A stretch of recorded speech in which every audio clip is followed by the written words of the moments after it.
Magandang hapon po mga kaibon. Magpiesta ang ating mga mata sa mga naggagandang mga ibon naman, mga quality birds mga kaibon, no? Oh, ayan, oh. Oh, ha? Oh. Alright. Ayan. Oh, ha? Oh. Slaty B1 B2 Opaline. Itong isa, Misty Pale Sex Link. O yung madalas din tinatawag na faded, ha? Opaline Green at saka B1 and B2. Ayun, ha? Pero ang isang gustong-gusto ko dito itong Slaty Blue Opaline, eh, oh. Iba ang datingan mga kaibon, no? Oh, alam naman natin, 'di ba? Ito, sandali, ha. Alam naman natin ngayon, medyo makukulay talaga ang mga nagsusulputan. Gaganda, 'di ba? Yung mga parang halos neon colors na, eh. Nandyan yung Lutino, pagsama-samahin mo yan, Aqua B1, mga Crimino phenotype. Di ba ang gaganda? May yellow face ka pa, yung kombinasyon ng Aqua at saka ng orange face. Di hamak na talagang malamig sa mata. Sabi nga nila, beauty lies in the eyes of the beholder. Kaya ito, gustong-gusto ko itong datingan ito. Ito. Ayan, oh. Slaty Blue Opaline. Di ba? Di ba naman? Oh.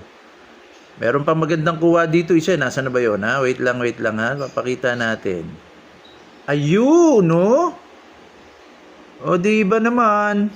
O, ayan, o, ha? O, di ba naman. Kanino naman to, bayaan nating magsalita naman si, ha? Sandali. Ito. Papakita natin sa inyo. Ayun.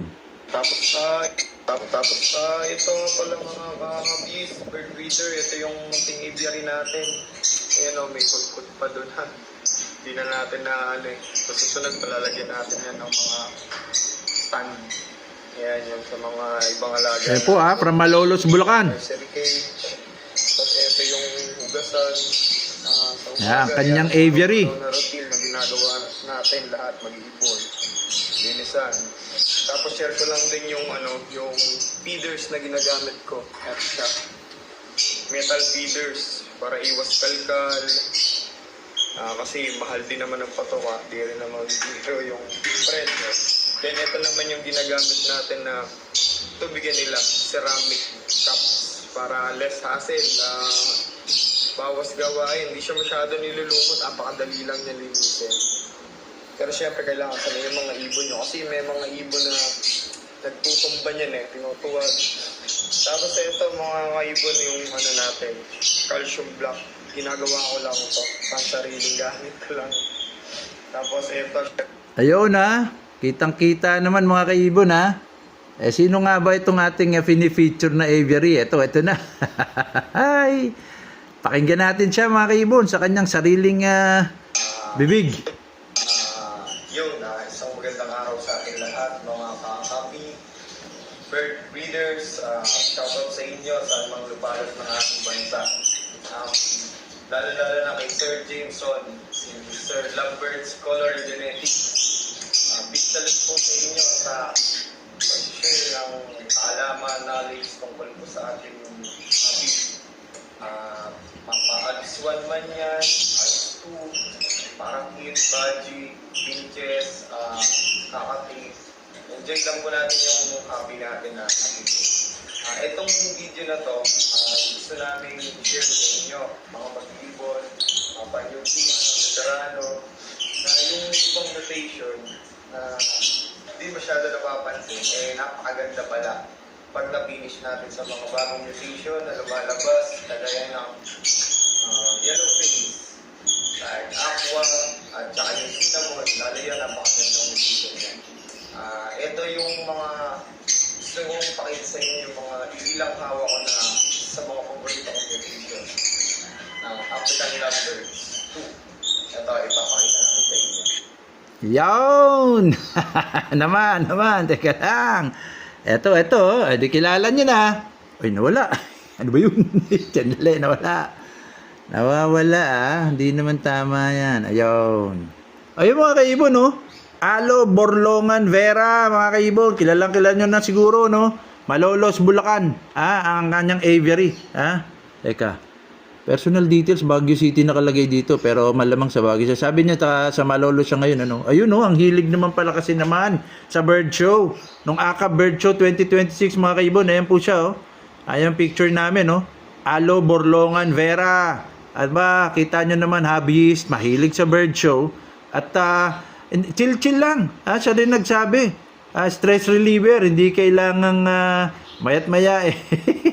At sumakit ang ulo natin, dapat nga ma-relax. Ayun mga kaibon ano naman na nakakatuwa dito? May nag-post siya, nakakatuwa, nakita ko. Parang ang ganda naman ng datingan nito, parang malagray na hindi mo maintindihan. Yun nga, kaya nga sabi ko, beauty lies in the eyes of the beholder.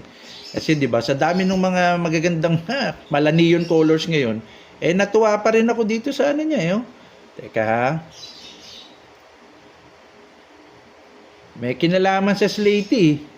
Ayun naman, di ba naman, ayan, di ba ang ganda?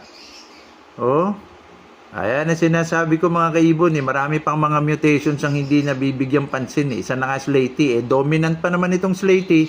Napakabilis kumapit sa iba't ibang mutation, Ulitin natin, dominant itong Slatey. Ito yung kay Alo Borlongan Vera, mga kaibon. Kaya pwede nyong ikarga kahit saan. Parang violet ito. Violet is incomplete dominant. Ganon din ang dark factor. Ganon din ang misty. May mga misting kombinasyon din siya. Pero itong yung kombinasyon ng Slatey rito, ganda. Nakakatuwa mga kaibon. Natandaan, dominant ang Slatey, Ito naman yung mga ano niya, mga palabas niya. Slatey opalay natin. ID ng parents, Pablo, Mo, Opaline, Slatey, Split PSL faded, tapos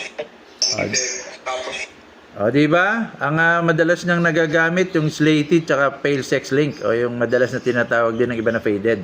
At lumalabas na kakaiba yung mga kulay, kakatuwa. Nag-i-explore siya nung iba't ibang ikakarga niyang mutation, nakasama ang pale sex link at Slatey naman. Ayun naman, Kaya mga kaibon, Alo Borlongan Vera, from Malolos. Okay.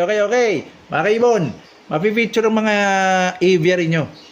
Kung hindi man may kakaibang nakikita kung parang color project nyo, o kaya naman meron kayong mga tinanong na kakaiba at very interesting na may kinalaman din sa color project nyo.